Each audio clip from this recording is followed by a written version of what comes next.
네, 이재명 정부 출범 이후 코스피가 무섭게 질주하고 있습니다.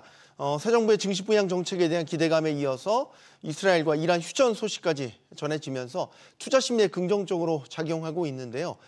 내친 김에 이재명 대통령이 대선 후보 시절 공약으로 내걸었던 코스피 5천 시대 달성도 가능한 것 아니냐, 이런 기대감마저 흘러나오고 있습니다. 하지만 급하게 오른 만큼 조정에 대한 우려도 한편으로는 해야 되겠죠. 3,000피에 안착한 코스피의 다음 스텝은 어디일지 지금부터 이야기 나눠보겠습니다. 자, 함께해 주실 분들 소개해드리죠. 상명대 경영학과 서지영 교수 나오셨고요. 유진투자증권 허재환 상무, 또 IS셋 이지환 대표 나오셨습니다. 안녕하십니까? 안녕하세요. 용감한 토크쇼 직설은 SBS 비즈 뉴스 앱과 유튜브에서 실시간으로 시청이 가능합니다. 자, 코스피가 24일 3,100선까지 이제 돌파를 해냈습니다. 3,000포인트 돌파한 지 2거래일 만에 다시 또 3,100이라는 다음 그 스텝을 또 밟았습니다. 이지환 대표님, 지금 상당히 우리 소위 이런 얘기 하잖아요. 기세가 좋다. 물이 들어왔다. 뭐 이런 얘기 하는데 강세장이 지금 시장 전반에 강세장에 대한 기대감이 굉장히 큰 상황이다, 이렇게 보고 계시죠? 네, 시장이 이제 분명히 상승을 하고 있고, 또 이번 상승의 주체가 외국인이기 때문에 수급적으로도 탄탄한 부분이 있고, 우리 증시는 사실 팬데믹이 워낙 저평가됐던 부분이 대외 환경에도 불구하고 있었는데, 이 부분이 이제 재평가되는, 그러니까 리레이팅되는 구간에서 최근에 이제 중동발 이슈도 어느 정도 완화되면서, 그러니까 우리 증시는 대내외적으로 치고 나갈 수 있는 이제 그런 자리에는 분명히 들어와 있습니다. 다만 이제 금융 사이클로 보면 지금이 모든 증시가 글로벌 증시가 강세장으로 갈 수 있는 그런 사이클은 아니기 때문에 선별적으로 우리 증시가 상대적으로 강한 것은 강한 주도주의 위주의 일단 재편되는 부분이기 때문에 저평가됐던 부분이 리레이팅되는 것과 AI 모멘텀을 받는 종목들의 강세 영상, 그러니까 이 두 가지로 요약해서 어느 정도 강세장의 흐름을 보이고 있지만 그래도 조금 강세장과는 좀 차별화되는 부분은 인지를 하고 있는 것이 좋겠다, 이렇게 말씀드리겠습니다. 네. 한편으로 보면 참 격세지감이라는 생각도 듭니다, 교수님. 작년 같은 경우 우리 증시가 이제 글로벌 증시 수익률 순위 따져보면 거의 꼴찌. 전쟁난 뭐 이런 나라, 특수한 나라 제외하면 거의 꼴찌였는데 지금은 1위예요. 네. 예. 그러니까 주식시장 참 예측하기 어려운 것 같고, 네. 기대 심리가 상당히 중요한 것 같고, 또 대여건도 상당히 중요한 것 같습니다. 네. 근데 최근에 이제 3,100포인트 이상 넘어간 거가 사실 어떻게 보면 그 지난 코로나 때 2020년도 3월 주가 폭락한 이후에 6월부터 이른바 이제 동학 개미 운동이라고 국내 개인 투자자들이 주식을 대거 매수했던 시점, 그 시점을 통해서 이제 주가가 3,000포인트를 넘었던 시점이거든요. 그 네. 시점 이후로 무려 3년 9개월 만인 것 같아요. 그러니까 참 엄청나게 긴 시간인데 3,000포인트를 넘었다 그러니까 저도 사실 믿기지가 않아 다시 한번 보게 되는데, 뭐 가장 중요한 요인은 우리 이 대표님도 말씀해 주셨다시피 그 원달러 환율의 하락인 것 같아요. 제가 생각할 때는. 그러니까 외국인들이 사실 국내에 투자할 때 원화에다 투자할 때 상당히 그 환차손을 상당히 중요하게 보는데, 네. 우리가 이제 최근까지만 하더라도 1,450원 이상 환율이 높을 때는 외국인들이 상당히 국내 투자를 기피하던 상황이었는데, 지금 뭐 보게 되면 외국인 수급 매매 비중 보게 되면 전체 그 내국인이나 개인 투자자, 그다음에 기관 외국인 보면 한 32% 정도 외국인 투자하고 있거든요. 근데 동학개미 운동이 발생했을 때 우리 2020년 6월부터 그 다음에 초까지 보게 되면 개인 투자자 비중이 그때는 훨씬 더 많았어요. 그때 한 외국인 투자자 14% 정도밖에 안 됐거든요. 네. 그러니까 2배 이상이 지금 외국인 투자자들이 이제 투자를 하고 있으니까 상대적으로 주가가 올라갈 수밖에 없는 거고, 국내 외국인 투자자 거래 비중이 한 38% 정도 되니까 상당히 이제 영향을 많이 주는 것 같습니다. 그럼 외국인들 왜 투자하느냐 보면 우리 신정부 들어서면서 이제 기대감도 있고, 또 최근에 이제 민생 지원금 이제 지원했을 때 좀 가계 어떤 소득이 여유가 있을 때 유동성 장세가 기대되지 않느냐, 그런 것도 있고, 네. 좀 외국의 증시, 미국 증시는 좋기는 한데 사실 미국에 대한 전망, 경제 전망이 좋지는 않아요. 실질적으로 지금 그 자국의 어떤 GDP 대비 부채 수준이 120% 정도 돼서 재정 악화 우려가 있기 때문에 최근에 무디스에서 미국 신용 등급 한 등급 하향 조정도 했고 네. 그러다 보니까 상대적으로 저평가돼 있는 국내 증시에 대한 투자 심리가 확대되면서 또 여러 가지 대외 여건들이 좋아지면서 우리나라 증시가 좀 계속 올라가고 있지 않냐. 실제로 PBR이 1로 이상 회복됐다는 거 국내 증시가 저평가된 게 어느 정도 회복되고 있지 않나 생각됩니다. 네. 오늘 저희 유진투자증권의 허재한 상무님도 나와주셨는데 지금 시장 분위기가 좀 과열이라고 보십니까? 어떠십니까? 과거 이제 뭐 2021, 2020 한참 우리 장 뜨거웠을 때 그때와 이제 비교를 해본다면 어떻다고 보세요? 뜨겁긴 한데요. 네. 뜨겁긴 한데 엄청 뜨겁긴 한데 과열은 아닌 것 같다라고 생각하고 있습니다. 그 얘기는 추가 상승 여력이 있다라는 뜻으로 네. 해석이 되네요. 그러니까 이제 저희가 이제 2000년, 그러니까 2020년, 2021년 소위 이제 그 동학개미 운동이라고 해서 네.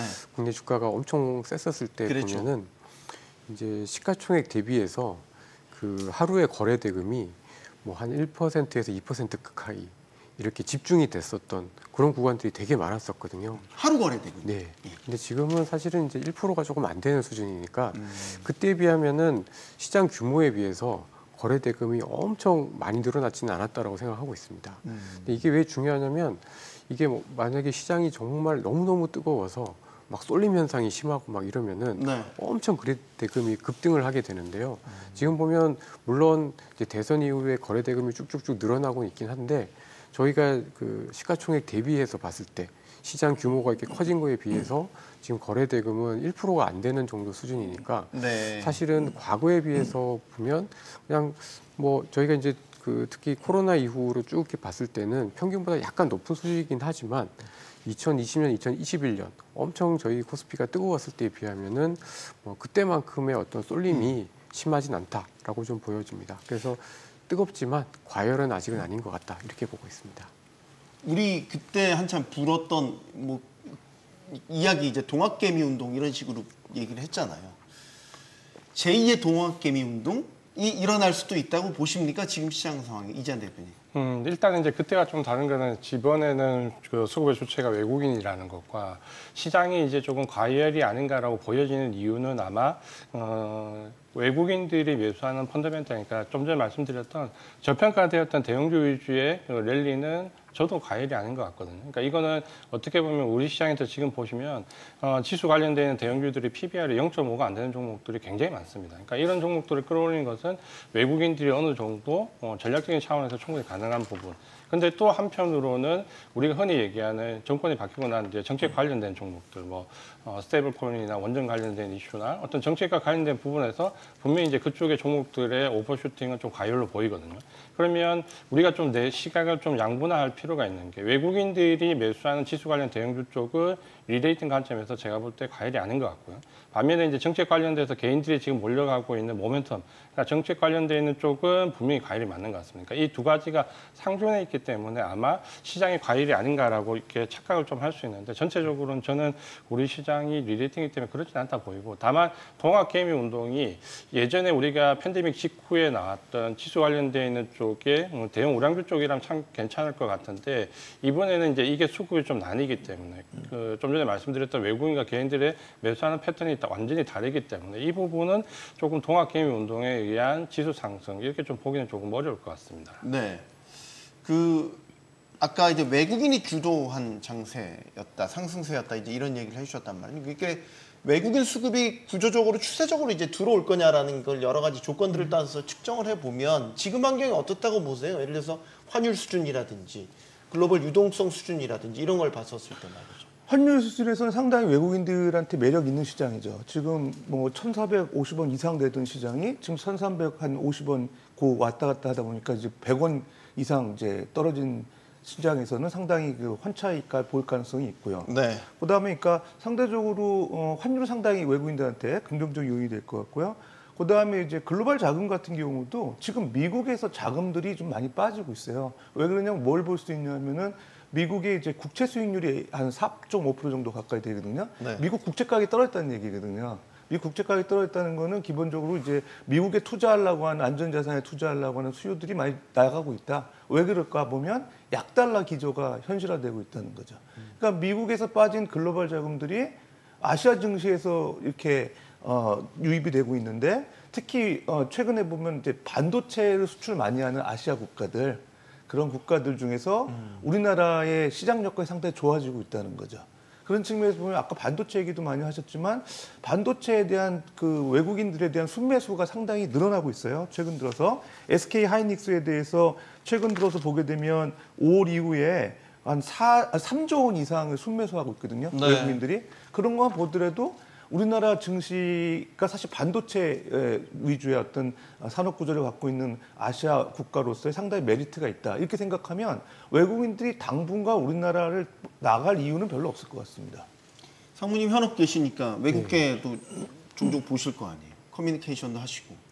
한국에 대한 한국 증시에 대한 그 인식이 많이 정말 개선됐나요? 작년 같은 아니죠. 올 초만 해도 예를 들어서 신흥국 증시 산다고 하면 사실 우리나라보다는 중국, 뭐 아니면 유럽, 아니면 이제 같은 아시아권의 일본 이런 식을 선택을 많이 했었는데 이제 이 물줄기가 좀 우리 쪽으로 많이 왔나 해서요. 아, 근데 조금 그 차이는 좀 있습니다. 어떤 차이? 분명히 그러니까 이제 달러가 약해지면서 외국인 투자가들의 관심이 좀 늘어나고 있고 예전보다는 확실히 이제 그 뭐 예를 들면 외국계 증권사에 뭐 주식 매수할 수 있는 창구로 전화나 문의나 이런 것들이 늘기는 늘었습니다. 관심이 분명히 좀 있어진 거죠. 특히 대선 이후에. 네. 근데 그 어떤 관심의 양상이 예전에 이제 외국인 투자가들이 한국 주식을 살 때는 전반적으로 다 샀거든요. 그러니까 네. 뭐 이것도 사고 저것도 사고 대형주도 사고 중소형주도 사고 막 그랬는데 지금 외국인들이 사는 패턴을 보면 SK 하이닉스를 굉장히 열심히 사는데 삼성전자는 그것만큼 안 산단 말이에요. 네. 근데 여전히 뭐 그 하이닉스 지금 시가총액이 200조까지 올라왔지만 저희가 코스피에서 차지하고 있는 비중으로 보면 여전히 삼성전자가 더 크잖아요. 네. 근데 외국인 투자가들이 하이닉스를 더 열심히 산다라는 거는 외국인들이 사지만 여전히 이 가운데서 좋은 거를 골라서 산다라는 거죠. 그러니까 지금은 외국인 투자가들이 들어오면서 분위기는 좀 좋아지고 있지만 그럼에도 불구하고 외국인 투자가들이 정말 눈 감고 사는 게 아니고 네. 이 안에서 좋은 거를 골라 사는 약간 선별적인 그런 매수세다라고 해서 약간은 좀 그 무차별적으로 이렇게 돈이 들어오고 있는 그런 느낌은 아니고 네. 그렇지만 분명히 이제 5월달 이후에 좀 그 외국인들의 매수세나 관심들이 확실히 는 거는 맞는데요. 그러니까 제가 생각할 때는 그 두 가지인 것 같아요. 기본적으로 달러가 약해진 것도 있고, 그 다음에 이제 5월달에 그리고 6월달에 미국과 중국 간의 어쨌든 무역 합의 나름의 어떤 뭐 완벽하진 않지만 네. 합의를 하면서 대중국 비즈니스에 대한 어떤 수출에 대한 어떤 우려감들이 줄어든 거. 이러면서 이제 필라델피아 반도체 지수 올라가고 이런 것들이 같이 외국인 투자가들에게 조금 더 긍정적인 영향을 줬었지 않았나라고 생각을 하고 있습니다. 최근에 외국계 증권사나 기관에서 나온 보고서들 코스피 전망치 다 상향되더라고요. 전망치. 이런 거 보면 확실히 개선된 거 같아요. 이지한 대표님. 확실히 이제 외국인 수급은 좀 달라졌고 우리가 그 팬데믹 이후에 사실 우리 증시만 팬데믹 고점을 넘어가지 못하고 조정을 받으면서 상당히 이제 글로벌 증시와의 괴리감이 커질 때 과연 이제 외국인들이 언제 우리나라 증시에 유입될 것인가?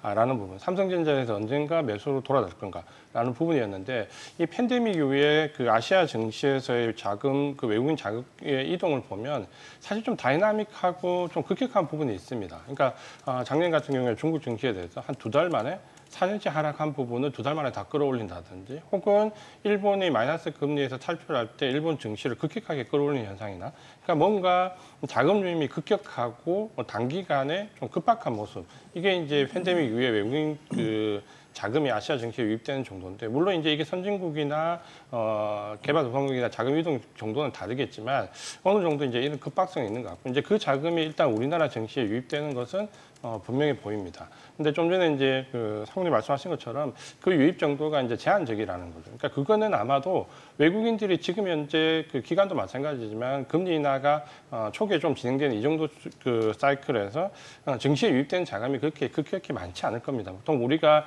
강세장에서 뭘 사도 다 올라가는 순환매장 이런 기대는 금리 인하가 완연하게 그러니까 진행된 상태거나 아니면 경기가 흥청망청해서 금리 인상이 시작되는 초입이거나 그러니까 이럴 때는 뭘 사도 올라가는 수단매 장세가 형성되는데 지금은 그런 장세는 아니거든요. 그러면 이제 외국인들은 제한되는 자금에서 중국 증시, 일본 증시, 우리나라 증시 시장 자체도 선별을 하고 그 안에서 섹터도 선별을 한다는 거죠. 그러니까 강세장에서 일본 증시, 중국 증시, 우리나라 증시 같이 올라가는 모든 섹터에 올라가는 이제 그런 장세는 아니라고 저도 보여지고 그렇다면 이제 외국인 증시에 대한 유입 자금이 잘 유입은 되지만 제한된 범위 안에서 급격히 이루어진다.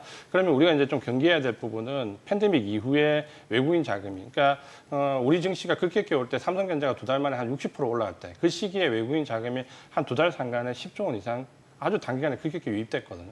삼성전자가 고점을 찍고 난 이후에 또 유출도 굉장히 빨랐습니다. 그러니까 이런 식의 자금 이동이 가능할 수도 있다는 부분을 좀 경계는 해야 되지만 그럼에도 불구하고 우리나라 증시가 워낙 저평가되어 있기 때문에 외국인들이 그러한 그 매수의 기간을 저는 과거보다는 좀 길게 가져가려고 할 것 같다 이렇게 좀 보입니다.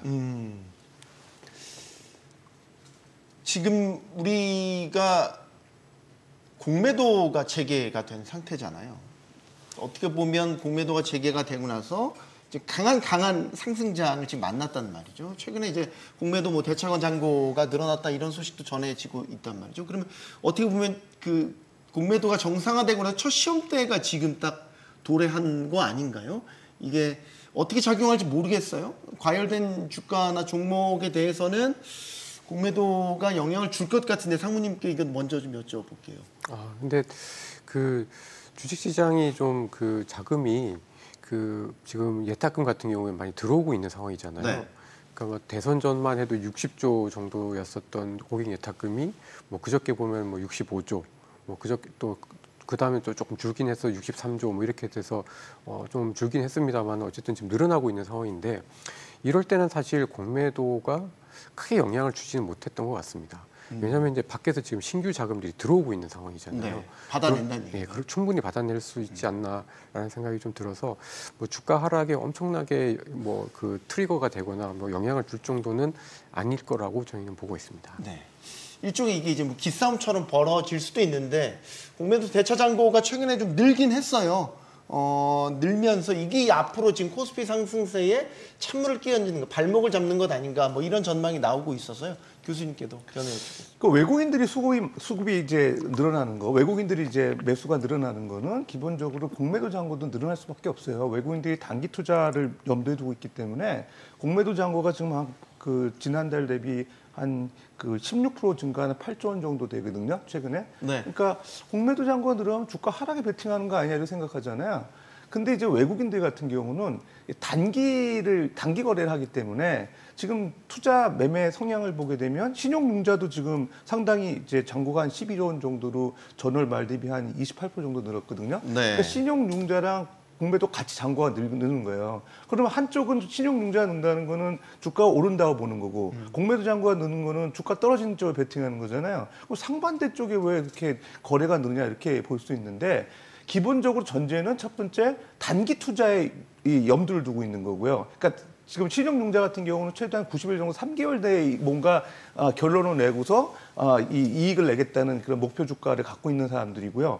그다음에 이제 공매도 잔고가 늘 때는 실제적으로 지금 주가가 오를 것도 같지만 그렇게 상승 여력이 오래 가지 않을 때 내가 차익 실현할 수 있다는 염두를 두는 사람들이거든요. 네. 그러면 3개월 내에 뭔가 주가가 오르게 되면은 차익 실현을 시종 잔고로 하고 그다음에 그 이후에 떨어졌을 때는 공매도 이제 잔고 늘어난 거에서 혜택을 보고 그러니까 사실 매매 주체로만 보면 약간 양분돼 있다고도 볼 수 있어요. 그러니까 계속 주가가 상승장으로 간다는 사람, 그러니까 변동성이 크면서 뭔가 떨어질 수도 있다는 사람, 이게 상당히 혼재되어 있는 상황이라고도 볼 수 있고 특히 이제 공매도 잔고에 많은 베팅을 하고 있는 외국인들 같은 경우는 네. 주가가 오를 때 쇼커버링이라는 걸 하거든요.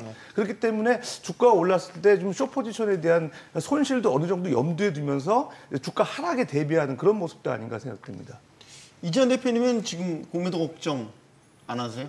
저도 이제 크게 뭐 걱정할 필요는 없을 것 같고 좀 전에 이제 교수님이 말씀하신 부분이 주된 외국인의 패턴이 있고 또 한 가지는 외국인들 지금 현재 우리나라 증시에 이제 급격히 단기 유입되는 헤지펀드들 같은 경우는 대부분 한 방향 투자를 하지는 않습니다. 그러니까 롱숏 전략에 의해서 매수도 하고 매도도 하고 거의 뭐 한 시장에 따라서 뭐 7대3, 8대2 이런 비율로 들어오는데 그러면 하이닉스나 예를 들어서 반도체나 전력기기에 관련돼 있는 외국 매수세가 늘어난다? 그럼 반대쪽에 있는 숏 종목들도 당연히 공매도가 늘어납니다. 그러니까 롱을 많이 잡으면 많이 잡을수록 매수를 할수록 반대쪽에 해지를 하는 숏 종목들도 늘어날 수밖에 없거든요. 그러니까 일정 부분은 그런 롱숏 전략에 의해서 롱이 늘어날 때 숏이 같이 늘어나는 현상에 의해서 공매도가 늘어나는 것처럼 좀 보이지만 그래도 전체적으로 보면 매수에 대한 베팅이 훨씬 더 많기 때문에 시장에 대한 우려할 부분은 아마 이제 해지 정도 차원에서 이해를 하면 될 것 같고 또 한 가지는 이제 우리가 외국인 수급에서 변화는 최근에 우리 증시가 지난주 3,000선을 일시적으로 넘어서 이번 주에 돌파하면서 2차 전지나 그동안 그 화학주나 일부 소비재들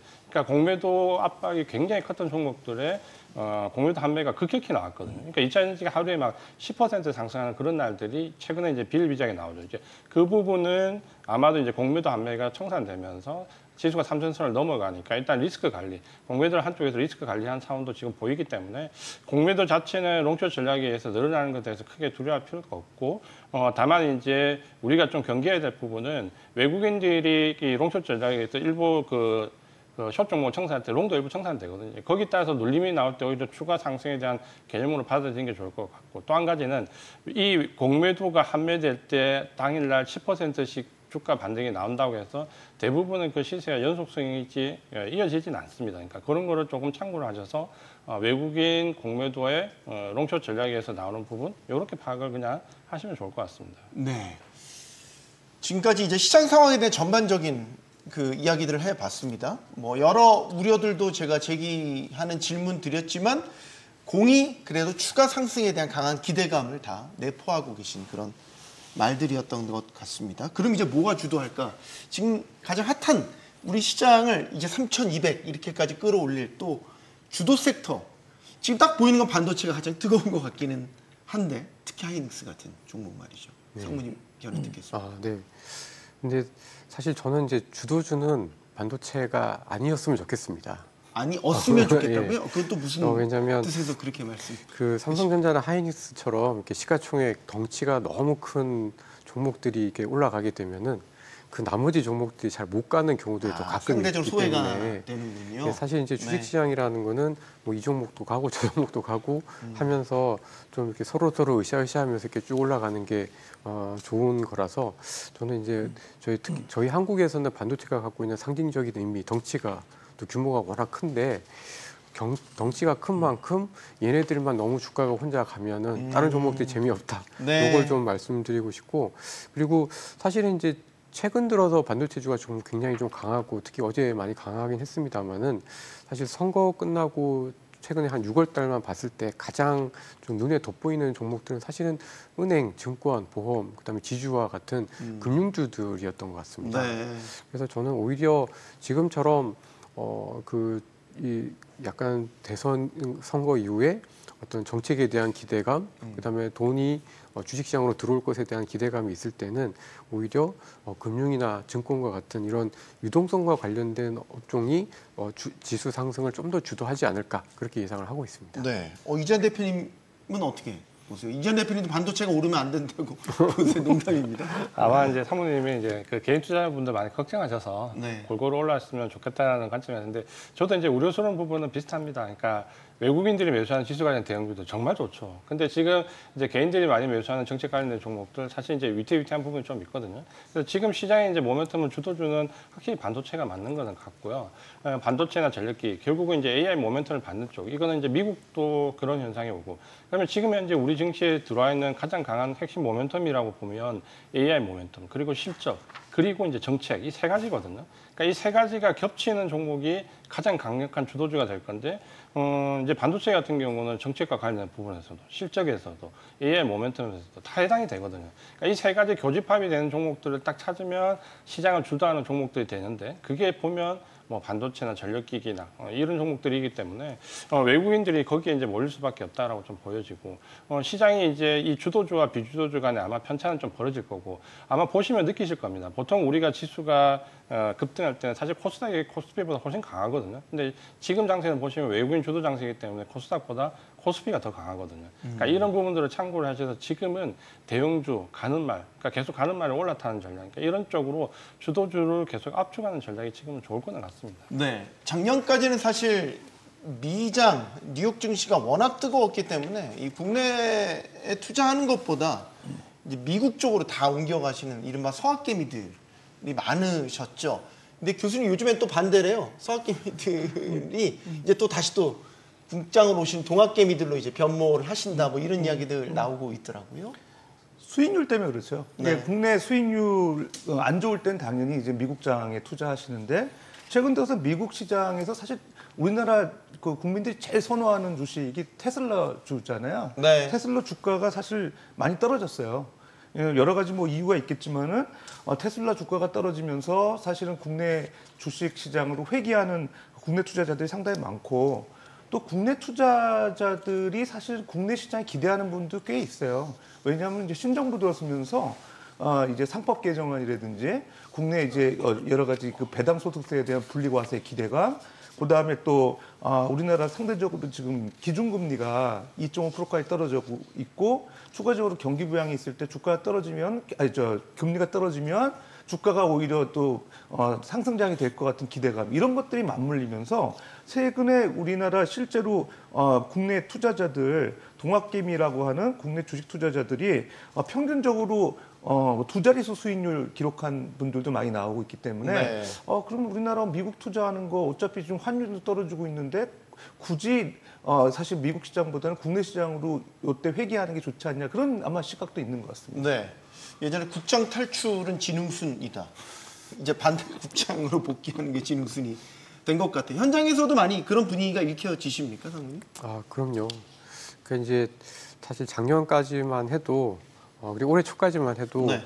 이렇게 뭐 지점 설명회 가면은 그 국내 주식 이야기하면은 다들 그냥 안 들으시더라고요. 그 정도였어요. 예, 그리고 오히려 뭐 테슬라 물으시고 엔비디아 물으시고 이랬었는데 이제 최근 들어서 좀 분위기가 많이 바뀌었고 이제는 한국 시장에서 뭘 사야 되냐라는 문의들이 오는 걸 보면은 확실히 좀 분위기가 좀 바뀐 걸로 좀 생각이 좀 들고요.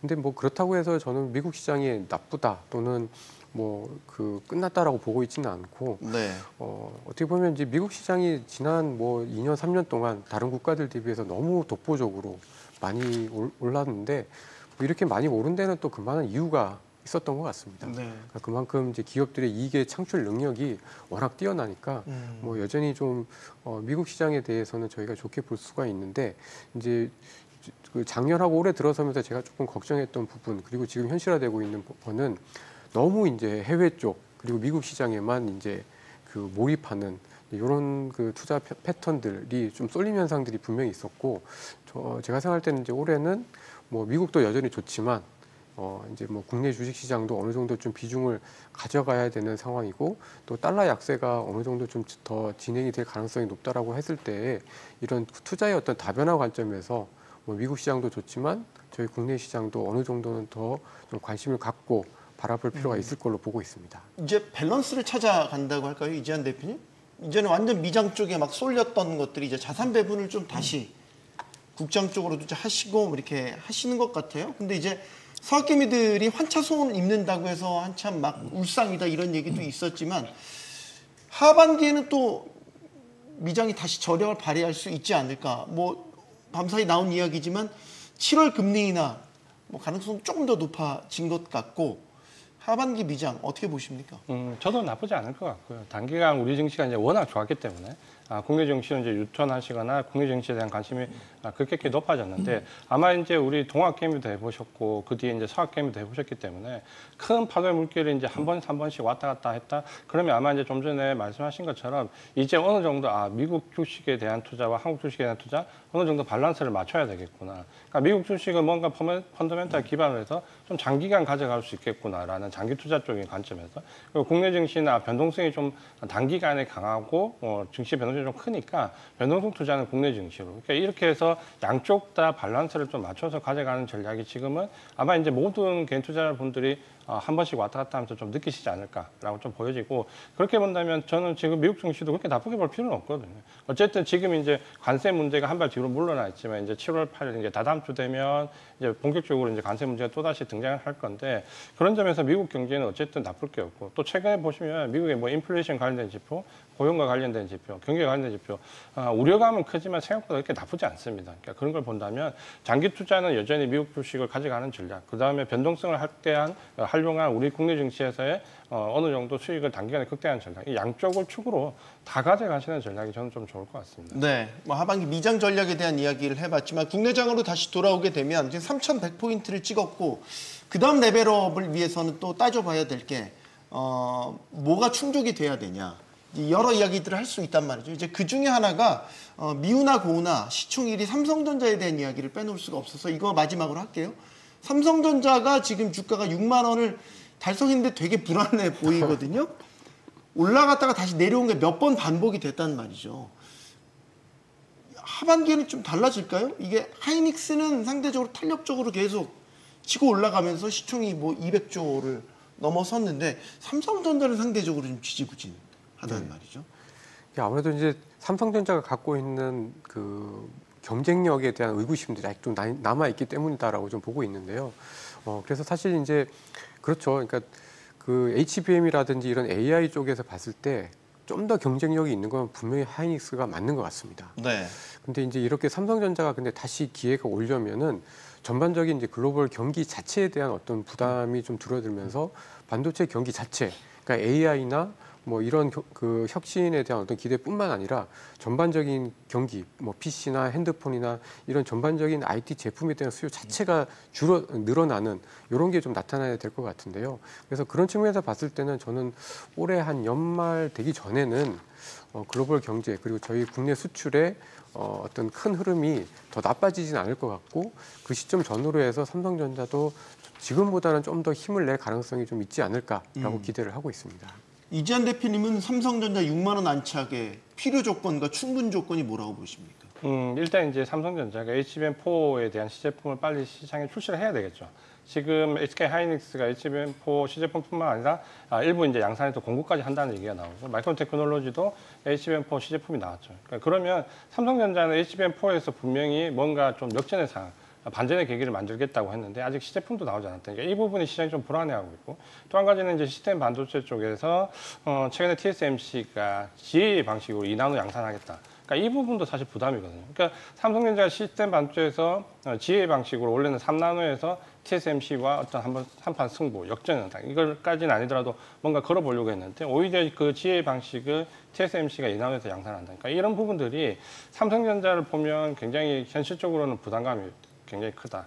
하지만 그럼에도 불구하고 지금 삼성전자의 가격은 정말 매력적이다. 여러 가지 대외적인 악재가 있음에도 불구하고 지금 가격대에서 삼성전자는 장기 투자자라면 저는 꼭 보유를 하시는 게 좋다. 그러니까 이런 악재 단기적인 부분에 대한 그 주가를 감안하더라도 지금 삼성전자 주가는 아마 이제 몇 년 내에서 가장 저점에 머물러 있는 구간이고 6만 원 아래라고 한다면 충분히 그럼에도 불구하고 매력적이다. 이렇게 말씀드리겠습니다. 알겠습니다. 자, 여당인 더불어민주당은 코스피 5천 특위를 출범하고 상법 개정에 속도를 내겠다는 의지를 밝혔습니다. 이재명 대통령도 과거 대선 후보 시절부터 상법 개정 재추진하겠다 여러 차례 언급을 했었죠. 이 대통령의 발언 듣고 계속 토론 이어가겠습니다. 상법 개정을 실패했는데 최대한 빠른 시간 내에 다시 해야 될 것 같아요. 저는 그거 이해가 안 됩니다. 국제 경쟁을 하겠다는데 아니 이런 집안에서 막 혜택 보고 이 규칙 안 지켜서 부당한 이익 얻으면서 어떻게 전 세계 글로벌 기업들하고 경쟁을 합니까? 네, 지금부터는 이제 좀 시장 상황이라기보다는 우리가 다음 레벨 코스피 5천을 가기 위한 여러 시장 환경에 대한 부분을 이야기해 보겠습니다. 첫 손에 꼽는 게 이제 상법 개정에 대한 부분입니다. 이 자리에서 상법 개정의 찬반을 논한다기보다는 시장에서 바라보고 있는 상법 개정의 필요성, 당위성 이런 부분들을 좀 짚어보려고 합니다. 상법 개정이 왜 필요하냐? 쉽게 말해서 그동안 한국 증시가 저평가받았던 이른바 코리아 디스카운트를 해소하는 데 기본적으로 선결돼야 된다라는 부분으로 보시는 분들이 많아요. 교수님 의견부터 듣겠습니다. 예, 상법 개정은 이제 자본시장법하고 달리 그 상위법으로서 모든 기업에 적용되는 이제 비상장사직 적용되는 이제 보편적인 어떤 제도화인데, 이 상법에서 이제 이사의 충실 의무가 기존에는 이제 회사에 국한이 된 거를 주주의 비례적 이익에 상당히 초점을 맞춰서 이사의 의무를 확대하는 거. 그 사실 별거 아닌 것 같은데, 그 일종의 비상장사라든가 아니면 오너 경영 대기업들 같은 경우는 주주의 소송이 남발되고 회사의 경영권이 위축되지 않나, 이런 걸 상당히 걱정하는 것 같아요. 그러다 보니까 사실은 우리나라의 주식 그 투자자들이 생각하는 점하고 기업이 생각하는 게 너무 괴리돼 있구나, 이런 걸 느꼈는데, 네. 사실 미국만 하더라도 그 주주자본주의라는 게 결국 기업이 주식시장을 통해서 자금을 조달하고 또 투자할 때 주주들한테 도움을 받지 않으면 기업이 성장하지 못한다는 시각이 투자자 머릿속에 있고, 기업도 똑같은 생각을 하고 있는데, 우리나라는 주주는 사실은 어떻게 보면 필요할 때 이제 주가 좀 올려주고, 결국에 따라서는 이제 내부 임직원들, 오너의 어떤 세습 경영, 이런 쪽에 초점을 맞추다 보니까 주주는 사실 그렇게 관심이 많지 않는 것 같아요. 글로벌 기업이라고 하더라도. 그러다 보니까 배당도 많이 안 주고, 실질적으로 기업 친화적인 어떤 뭐 주식 그 소각 같은 경우도 상대 미국에 비해서 작고, 네. 그러니까 금고주라고 해서 주식 그 자사주 매입해 있다가 또 시중에 대해 유통시키고, 이런 행태들이 주주 친화적이지 않은 모습을 많이 보여왔다는 거죠. 그러다 보니까 한국 주식은 소액 투자자의 보호가 잘 안 이루어지는 시장이야, 이런 시각들이 너무 팽배해 있지 않았나 생각이 돼서, 저는 상법 개정을 통해서 소액 주주를 보호한다는 그 소액 투자자 보호 어떤 그 기조가 글로벌 시장에서 상당히 긍정적인 면으로 작용할 것 같고, 국내 투자자들도 배당 우리 보게 되면 연 한 26% 정도 배당 안 주는데, 미국에 한 42% 정도 주는데 우리나라 장기 투자할 필요 없지 않나, 이런 시각들을 불식시킨 하나의 그 계기가 되지 않을까 생각됩니다. 네. 이제 상법 개정 안에 들어가는 여러 이제 항목들이 있죠. 이제 이런 것들이 재계에서는 우려를 하고 있는 부분이 분명히 있는데, 시장이라는 측면에서 보면 이게 정말로 코리아 디스카운트를 해소할 수 있는 꼭 필요한 조치인가, 두 분께 또 의견 듣겠습니다. 상무님. 네. 뭐 저부터 먼저 말씀을 드리자면, 저는 이게 꼭 필요하긴 한 것 같아요. 그러니까 이제 제가 생각할 때 이제 저희 국내 주식시장의 문제는 사실 저희 기업들의 이익의 어떤 변동성이 크다라는 문제도 있긴 하지만, 네. 저희가 시가총액과 예를 들면 주가 지수 간의 괴리가 좀 많이 벌어져 있습니다. 그러니까 무슨 말씀이냐면, 이제 그 기업들이 성장하는 과정에서 발행하는 주식 수가 너무나 많은데, 네. 뭐 그거에 이제 뭐 단적인 사례가 바로 중복 상장의 문제라고 생각합니다. 그러니까 중복 상장이 없고, 그다음에 뭐 제3자 배정의 어떤 유상증자의 어떤 규모만 좀 줄어도 코스피가 쉽게 4천 정도까지는 저는 갈 수 있었지 않았나라고 생각을 좀 하고 있는데요.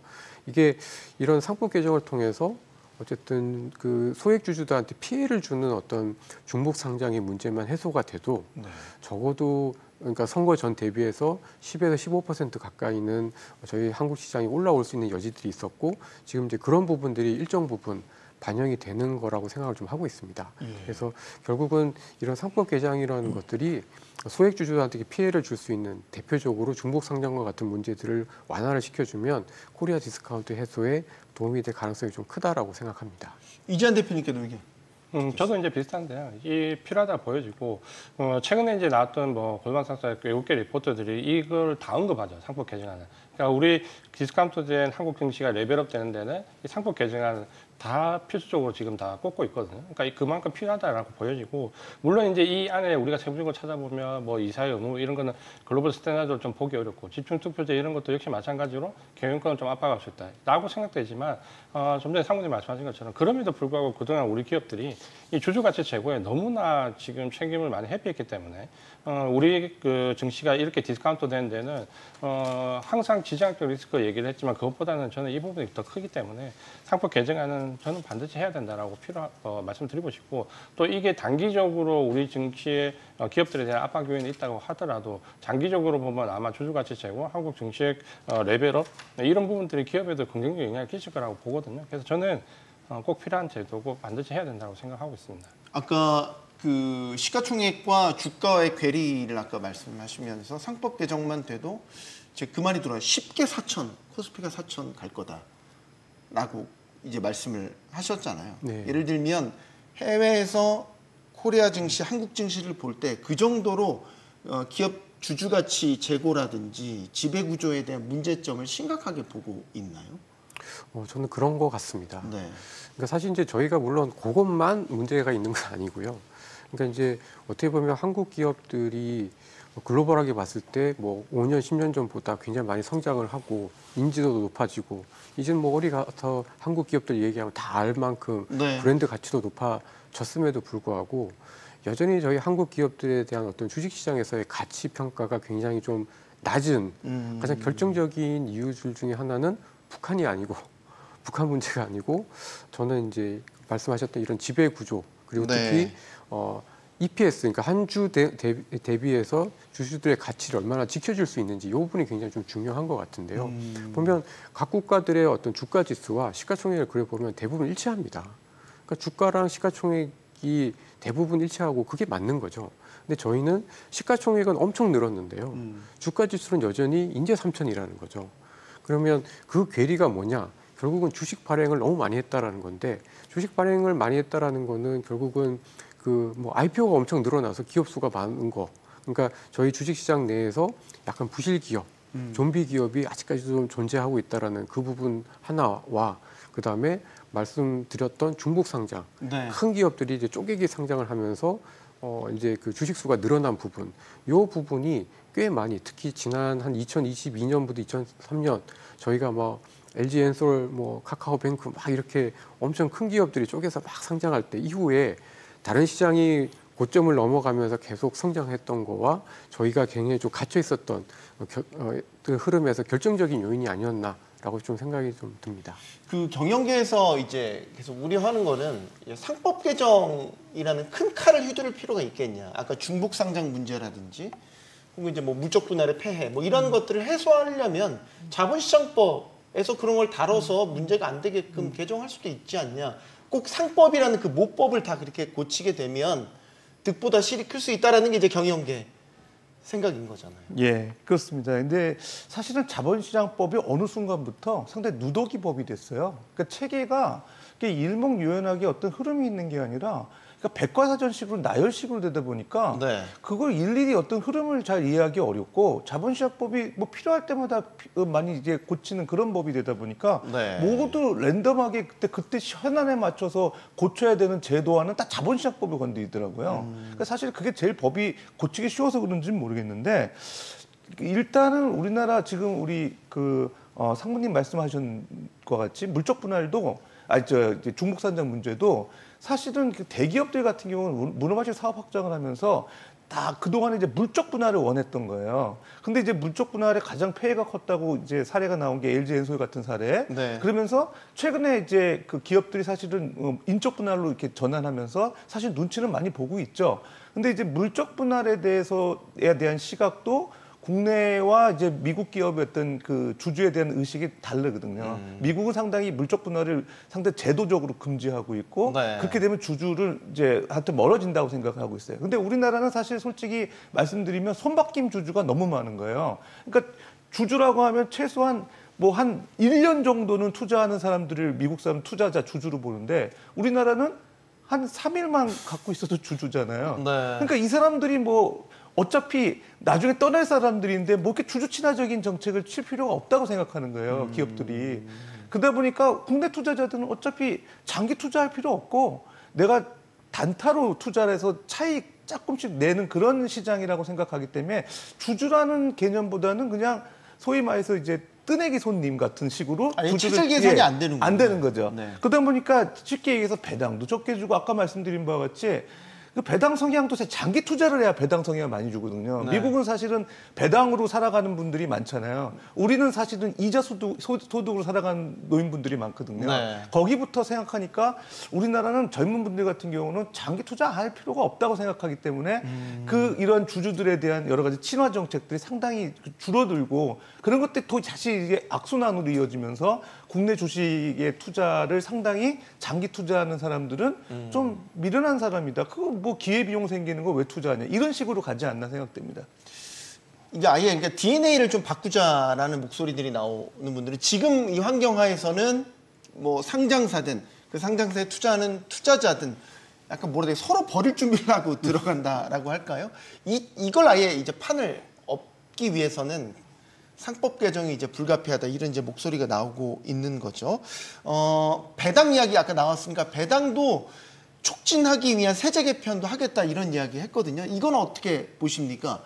예를 들면 배당 소득세를 이제 분리과세하는 방안이라든지 이런 것들이 지금 검토되고 있거든요. 많이 도움이 될 거라고 보십니까? 저는 좀 도움이 많이 될 거다라고 생각하고 있습니다. 네. 그러니까 이제 그 교수님 말씀하신 대로 저희 한국에서는 약간 그 고령층들이 이자 수익으로 많이들 살게 되고 저희도 이제 세금 신고할 때 보면은 이자뿐만 아니라 뭐 예를 들면 이제 부동산 임대에 대해서는 이제 분리과세를 해주잖아요. 네. 근데 그런 것처럼 저희도 이제는 고령화 시대를 대비해서 그 연금 생활자들이 이제는 배당으로 생활을 충분히 할 수 있도록 그런 세제를 개편을 하게 되면 훨씬 더 주식 시장에 대한 어떤 참여가 길어지고 장기화되면서 지금 말씀하셨던 여러 가지 폐해들 또는 피해들이나 좀 그 부족한 부분들이 좀 상당히 좀 상쇄될 수 있는 측면들이 분명히 좀 있다라고 좀 보고 있습니다. 네. 물론 이것만 가지고 다 되는 건 아니겠죠. 그러니까 이제 결국은 저희 한국이 이제 배당만 많이 준다고 해서 주가가 올라갈 것 같지는 않은데 그래도 적어도 배당을 받기 위한 여러 가지 조건들을 잘 마련을 해주면 아마도 주식시장으로 돈이 꾸준히 좀 들어오면서 주식시장이 저희도 미국처럼 꾸준히 우상향할 수 있는 데 있어서는 분명히 좀 도움이 될 거다라고 보고 있습니다. 네. 그래서 그런 거 아니에요. 뜨내기 손님이 많냐, 우직하게 계속해서 장기 투자하는 이런 투자자들이 많냐의 차이인 것 같아요. 그러니까 장기적으로 같이 동반자라는 개념에서 그 회사의 투자자가 된다라고 본다면 그에 따른 합당한 보상은 이제 배당이 되겠죠. 충분히 이제 그 부분이 맞을 것 같고 우리나라 아마 주식 투자하신 분들 사실 주가 차익 내는 것 외에는 수익이 없다라고 생각하시는 분들 굉장히 많잖아요. 근데 만약에 이제 보유해서 주가 차익도 노리고 배당도 받을 수 있다. 그러면 이제 주식 투자자들 대한 자세가 분명히 달라질 건데 우리가 항상 이제 제가 비교를 하지만 대만의 배당 성향이 반도 안 돼. 배당률은 절반도 안 돼. 항상 시장적 리스크는 대만이 더 큰데 우리보다 평가를 받는 이유는 사실 배당 문제를 무시할 수는 없는 부분이거든요. 그러니까 어떻게 보면 이 배당이 제대로 지급이 되어야지만 주식 투자를 하는 방향이 또 바뀔 수 있다라고 보거든요. 그래서 아마 그런 부분들 감안하면 이번에 배당 소득세 분리 과세안이 뭐 여러 가지 안이 나오고 여기에 따라서 차등에 대한 부분 또 기업의 밸류업과 관련된 부분에서 또 차등에 대한 부분 여러 가지 얘기가 나오는데 이 부분은 어떤 식으로든 정리가 좀 되고 배당을 많이 주는 기업이 좀 더 대우받고 배당을 받아서 과세에 대한 부담감이 아주 급격히 높아지지 않는 방법 찾아야 된다고 봅니다. 그래서 아마 배당은 우리가 지금 대만 정도의 배당률 한 4% 정도의 배당률만 도달을 해도 아마 우리 증시에 유입되는 글로벌 자금이 상당히 늘어날 걸로 저는 기대하거든요. 그러면 그런 부분들을 볼 때 주가 지수 차익에도 오히려 더 훨씬 더 위대한 면이 많기 때문에 배당에 대한 부분은 꼭 반드시 이번에 짚고 넘어가셨으면 좋겠습니다. 네. 자, 우리 증시가 MSCI 지수죠. 선진국 지수 편입에 또 실패를 했습니다. 지수 편입을 위해서 이제 관찰 대상국에 등재가 돼야 되는데 등재가 되지 않았죠. 지금 11수째 고배를 하도 반복되니까 약간 뭐라 해야 될까 기대가 좀 많이 낮아진 것도 사실이에요. 근데 이제 공매도도 재개가 됐고 환경은 계속해서 좋아지고 있는 것 같은데 선진국 지수 편입이 참 어렵네요. 교수님 왜 안 되는 거죠 이렇게? 그러니까 저희 같은 경우는 참 MSCI 선진국 지수에 편입이 되면 그 연기금이라든지 미국의 어떤 각종 투자 자금들이 장기로 투자되면서 안정적인 시장이 될 가능성이 높거든요. 네. 근데 그게 안 된다는 게 참 아쉬운 건데, 근데 이제 정부에서 조금 잘못 판단하는 점이 있어요. 왜냐하면 모건 스탠리 캐피털 인터내셔널 인덱스라는 그 지수가 전 세계 사실은 벤치마킹 지수로서 네. 모든 투자 수익률한테 기초 벤치마킹 인덱스를 제공하기 때문에 항상 그 기준이 많이 인용이 되고 전 세계 증시의 7, 80%를 인용할 만큼 그 상당히 그 시장에서 그 네임밸류가 있는 지수인데 네. 여기에 편입되기 위해서 외국인 그 실질적으로 모건 스탠리 캐피털 인터내셔널에 보는 거는 외국인 투자의 그 여력이 얼마나 많이 이루어지고 있고 실제적으로 외국인 투자자들이 얼마나 개방성을 갖고 투자할 수 있는지 여부를 보는 거거든요. 그러니까 그 흐름을 보는 건데 우리나라는 그 과거에 공매도 이슈 때 공매도가 재개가 안 되면 MSCI 인용 안 돼. 이렇게 얘기를 했거든요. 근데 공매도 지금 하고 있잖아요. 근데 사실 어차피 MSCI 지금 안 되고 있는 거잖아요. 그럼 그 논리도 약해지는 거예요. 그러니까 단편적으로 어떤 항목 하나하나를 가지고 합격했다고 해서 얘네들이 이제 채택시켜주는 게 아니고요. 제가 볼 때는 그런 것 같습니다. 외환시장 자유화 수준, 외국인 투자 여력 수준, 투자자 등록 및 계좌 개설 여부, 이런 큰 카테고리로 접근을 하고 있거든요. 공매도는 간 마이너한 얘기예요. 외국인들이 투자할 때 어떤 투자에 제한이 없는지 이런 걸 보는 거거든요. 그리고 제가 만약에 그 평가자라고 봤을 때 우리나라 시장에서 미국 시장이나 우리나라 시장에서 가장 큰 차이점이 뭐냐? 외국계 기업이 우리나라 상장돼 있는 기업들이 별로 없다는 거예요. 그런 ADR 종목처럼. 그렇죠. 네. 그러면은 로컬 기업들이네. 다 로컬 기업들이 투자하게 됐을 때 잘 모르는데 불안하다는 거죠. 그러니까 사실은 똑같이 삼성전자에 투자하더라도 미국인 투자자들은 미국 ADR에 투자하지 삼성전자 원주에서 투자 안 하려고 그래요. 그러니까 이제 그 둘 간의 스프레드 차가 항상 ADR이 높게 나타나는 거죠. 프리미엄이 있는 거예요. 그러니까 그런 문제니까 미국 또 글로벌 기업들이 왜 우리나라에 상장 안 하느냐. 이런 쪽으로 접근하면서 뭔가 외국인 투자 여력을 확대하는 시장으로 가는 정책을 펴야 되는 거지.